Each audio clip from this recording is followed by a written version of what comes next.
अगर आप एक एक्सेल यूजर हैं तो ये वीडियो आपके लिए, बिकॉज इस वीडियो में आपको एक्सेल के 4 ऐसे इंपॉर्टेंट फीचर एंड फॉर्मूला के बारे में बताने वाला हूँ जिसके बारे में इंटरव्यूअर ऑलवेज इंटरव्यू के दौरान कोई ना कोई क्वेश्चन पूछता ही पूछता है। First is macro, second is multiple column V lookup, third is nested if and 4 एक लेन फंक्शन है जो है तो ईजी बट बहुत ज़्यादा इंपॉर्टेंट है। सो इन चारों फॉर्मूला एंड फीचर के बारे में जानने के लिए जस्ट आपने इस वीडियो को कंप्लीट देखना है। So let's start it.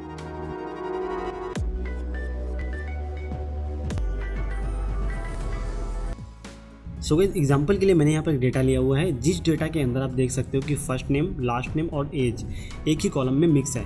मुझे इसको अलग अलग कॉलम में सेपरेट करना है। ओके, अब जैसा कि इसको हम वन टाइम मैनुअल करेंगे, लेकिन चाहते हैं कि यही अगर टास्क मुझे डेली करना है तो मैक्रो रिकॉर्ड कर दें सो दैट मुझे मैनुअली ये टास्क डेली बेसिस पे ना करना पड़े। ओके, सो मैक्रो रिकॉर्ड करने हम जाएंगे यहाँ पर डेवलपर टैब पे। डेवलपर टैब एक्सेल के अंदर डिसेबल होता है, अगर आपके एक्सेल में नहीं आ रहा तो इसको इनेबल करने के लिए आपने क्या करना है, फाइल के अंदर जाना है। फाइल के अंदर आपने फाइंड करना है ऑप्शन का एक ऑप्शन, वहाँ पर आप क्लिक करेंगे। देन आपने जाना है कस्टमाइज रिबन पे। कस्टमाइज रिबन के बाद में देन राइट हैंड साइड पे आप देखोगे तो यहाँ पर आपको टैब सारी शो कर रही है। यहाँ पर आएगा डेवलपर टैब, आपने इसको टिक करके ओके कर देना है तो आपके एक्सेल में टैब के साथ में आपको यहाँ पर शो करेगा डेवलपर टैब। ओके, इस पर क्लिक करने के बाद आपने जाना है रिकॉर्ड मैक्रो पे, इस पर क्लिक करना है और यहाँ पर मैक्रो का आप कोई भी नेम दे सकते हैं और यहाँ पर शॉर्टकट की अप्लाई कर सकते हैं। बस आपने ध्यान देना है कि मैक्रो के नेम के बीच में कोई स्पेस नहीं होना चाहिए। तो यहाँ पर एक शॉर्टकट की जैसे मैं अप्लाई कर देता हूँ कंट्रोल ओ, कंट्रोल ऑलरेडी लगा हुआ है, जस्ट मैंने ओ अप्लाई किया सो दैट जब भी मैं मैक्रो रन करूँ ओ कंट्रोल ओ टाइप करूँ ऑटोमेटिकली ये सारा टास्क कंप्लीट कर दे। ओके, देन डिस्क्रिप्शन में अपने अकॉर्डिंग कुछ भी लिख सकते हैं, इसको मैंने ओके कर दिया है।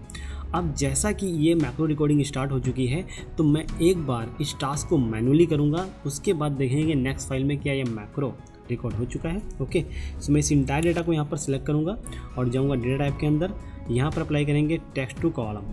टेक्स्ट टू कॉलम के अंदर देखो दो ऑप्शन होती हैं, यहाँ पर हमने डिलिमिटेड में जाना है, नेक्स्ट करना है और यहाँ पर जैसे कि हर एक नेम के बीच में, नेम और एज के बीच में स्पेस है तो यहाँ पर इसको सेपरेटेड बाई स्पेस करेंगे। स्पेस में आपने टिक करना है, नेक्स्ट करना है और यहाँ पर देखो डेस्टिनेशन के अंदर A3 आ रहा है, मैं इसको रिमूव करके सिलेक्ट कर लूँगा ये कॉलम, ये सेल। Okay, then finish.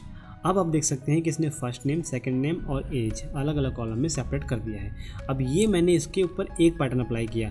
अब मैं क्या करता हूँ, इस एज को सिलेक्ट करता हूँ, जाएंगे यहाँ पर होम टैब में, यहाँ पर conditional formatting, highlight cells rules और लेस देन, जिसकी भी एज लेस देन यहाँ पर मैं लिखता हूँ 25 है वो रेड हाईलाइट होके आ जाए। ओके, सो यहाँ पर मैंने क्या किया, दो टास्क अप्लाई किया है। पहला तो जो नेम मिक्स है अलग अलग कॉलम में उसको सेपरेट किया और सेकंड मैंने कंडीशन लगाया कि जो एज है लेस देन 25 वो हाईलाइट हो जाए। ओके, अब इस मैक्रो को स्टॉप कर देते हैं। स्टॉप करने के लिए आप डायरेक्टली यहाँ से भी क्लिक करेंगे, स्टॉप हो जाएगा, अदरवाइज आप डेवलपर टाइप पे अगेन जाइए और स्टॉप रिकॉर्डिंग कर दीजिए। ओके, अब मैंने जो शॉर्टकट की अप्लाई किया था, चेक करते हैं कि क्या मैक्रो ने वो शॉर्टकट की एक्सेप्ट किया है और मैक्रो रन हो सकता है। तो जो मैंने टास्क अप्लाई किया था, यहाँ पर मैं आता हूँ नेक्स्ट शीट पे, ये एसिटी शीट पे मैंने एडिट डेटा रखा हुआ है तो यहाँ पर मैं टाइप करूँगा कंट्रोल ओ।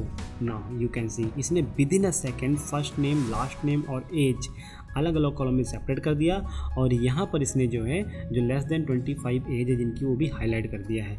यहाँ पर आप अगेन आइए इस शीट पे मैं डेटा रीड कर देता हूँ और कंडीशन जो लगी हुई है इसको यहाँ पर मैं रिमूव कर देता हूँ। तो अगेन जाएंगे कंडीशनल टैब में, सॉरी होम टैब पे, यहाँ पर कंडीशनल फॉर्मेटिंग, यहाँ पर क्लियर रूल्स, तो select from selection cells clear, मैंने रूल्स यहाँ पे क्लियर कर दिया है और टाइप करूँगा control O. Now you can see macro ने विदिन अ सेकेंड भी नहीं लगा एटलीस्ट, इसने फर्स्ट नेम, लास्ट नेम और एज अलग अलग कॉलम में सेपरेट कर दिया है। एक्सेल में वी लुकअप के साथ हम मैच फंक्शन कैसे अप्लाई करें सो दैट हम मल्टीपल कॉलम का V lookup just one time में लगा सके।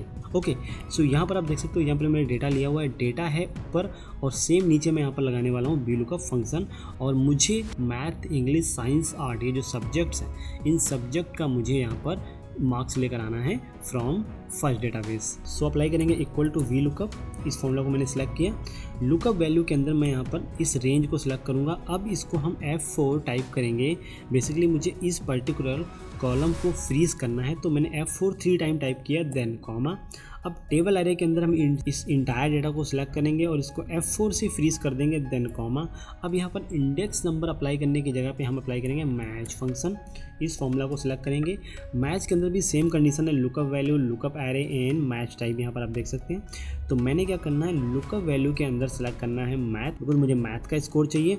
और यहाँ पर टाइप करेंगे F4 2 टाइम। इससे क्या है कि ये पर्टिकुलर रो फ्रीज हो गई है, देन कॉमा। अब यहाँ पर जो रो नंबर 2 है, इस इंटायर रो को यहाँ पर मैं सिलेक्ट करूँगा, इसको F4 से फ्रीज कर दूँगा, then comma and 0 and bracket close. ये हो गया मैच फंक्शन के लिए।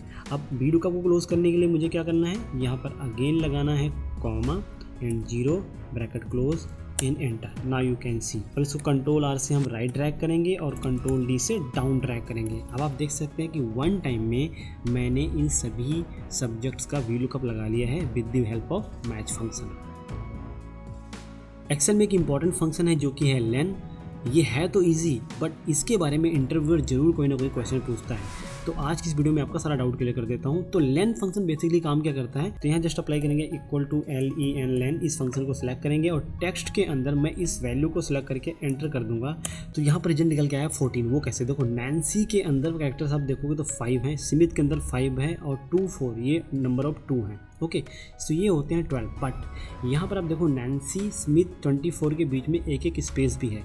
तो ये कैरेक्टर्स किसी पर्टिकुलर स्पेस को, नंबर को और टेक्स्ट को ये काउंट करके देता है कि उस पर्टिकुलर सेल में या डेटा में कितने कैरेक्टर्स हैं। ओके, सो मैं इस पर डबल टाइप करूँगा फॉर्मूला पे, ये फॉर्मूला एंटायर डेटा पे ड्रैग हो जाएगा। और आप देख सकते हैं ये फंक्शन है तो इजी, बट इसके बारे में क्वेश्चन जरूर कोई ना कोई इंटरव्यू पूछता है।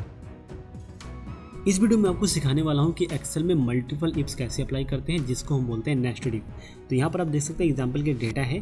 इस डेटा के अंदर स्टार्ट डेट है और नंबर ऑफ डेज लेफ्ट है। इट मीन्स मुझे यहाँ पर एक एक्सपायरी अलर्ट निकालना है। लाइक जैसे आप किसी भी चीज़ का सब्सक्रिप्शन लेते हो तो लिमिटेड टाइम के लिए होता है, तो वो सब्सक्रिप्शन के ऊपर एक एक्सपायरी अलर्ट निकालेंगे कि जो सब्सक्रिप्शन है उसकी एक्सपायरी हो गई है या नहीं हुई है, या होने वाली है तो कब तक होगी। ओके, सो यहाँ पर कंडीशन मैंने मेंशन किया हुआ है कि जो भी डेट एक्सपायर हो गया लेस देन 0 यहाँ पर रिजल्ट आ रहा है वो एक्सपायर्ड आएगा। और जो लेस देन इक्वल टू 30 है, मतलब 30 दिन से नीचे के हैं या 30 दिन के हैं, तो वहाँ पर एक्सपायरी सून आएगा। और जो ग्रेटर देन 30 है वो ऑन टाइम आएगा। इट मीन्स कि उनका अभी सब्सक्रिप्शन रहता है। ओके, तो यहाँ पर सिंपल अप्लाई करेंगे इक्वल टू इफ़। इस फॉर्मूला को सिलेक्ट करेंगे। लॉजिकल टेस्ट के अंदर मैं इसको सिलेक्ट करूँगा। देन जो फर्स्ट कंडीशन है वो है लेस देन 0। अगर ये लेस देन 0 है देन कॉमा, तो क्या रिजल्ट आना चाहिए, वैल्यू ट्रू। क्या आना चाहिए एक्सपायर। तो यहाँ पर इसको मैं मैनुअल टाइप कर सकता था, बट जैसे सेल के अंदर ऑलरेडी टैक्स मेंशन है तो इसमें टैक्स को सिलेक्ट करूँगा और F4 से फ्रीज कर दूंगा, देन कॉमा। अब मैं अगेन अप्लाई करूँगा इफ़। अब इसको सिलेक्ट करेंगे, देन यहाँ पर सेल की सिलेक्शन देंगे। अब यहाँ पर क्या कंडीशन है, लेस देन इक्वल टू 30। अगर ये मैच होता है तो क्या आना चाहिए, एक्सपायरिंग सून। इसको F4 से फ्रीज कर देंगे, देन कॉमा। अब मुझे थर्ड कंडीशन के लिए इफ फंक्शन अप्लाई करने की जरूरत नहीं है, बिकॉज यहाँ पर वैल्यू इफ फॉल्स, अगर ये दो कंडीशन मैच हो जाती है तो यहाँ पर रिजल्ट मैंने दे दिया है। लेकिन जो थर्ड कंडीशन, क्योंकि इफ के अंदर होता है value true and value if false, ये होते हैं सिंटैक्स। तो वैल्यू इफ ट्रू मैंने ऑलरेडी अप्लाई कर दिया दोनों के लिए। अगर ये वैल्यू नहीं मैच करती तो क्या आना चाहिए, ऑन टाइम। तो मैं इसको डायरेक्टली यहाँ पर सिलेक्ट कर लूँगा, F4 से फ्रीज कर दूंगा और इसको यहाँ पर 2 टाइम हमने जो है ब्रैकेट को क्लोज करना है और एंटर करना है। तो यहाँ पर देखो कि ये लेस देन 0 है तो इसलिए यहाँ पर एक्सपायर आ गया। अब इस प्लस आइकन पर डबल टाइप करेंगे तो फॉर्मूला एंटायर डेटा पर ड्रैग हो गया है। अब देखो ऑन टाइम, अब देखो जो कंडीशन आ रही है यहाँ पर ऑन टाइम। ऑन टाइम में क्या है, नंबर ऑफ डेज जो है वो है ग्रेटर देन 30। जहाँ पर एक्सपायर्ड आ रहा है वो माइनस में है, और जो 30 है यहाँ पर देखो एक्सपायरिंग सून आ रहा है, क्योंकि मैंने जो कंडीशन दिया था लेस देन इक्वल टू 30 होगा तो एक्सपायरिंग सून का मुझे यहाँ पर अलर्ट आना चाहिए। Okay, if you like this video please hit the like button and don't forget to follow this channel. See you again.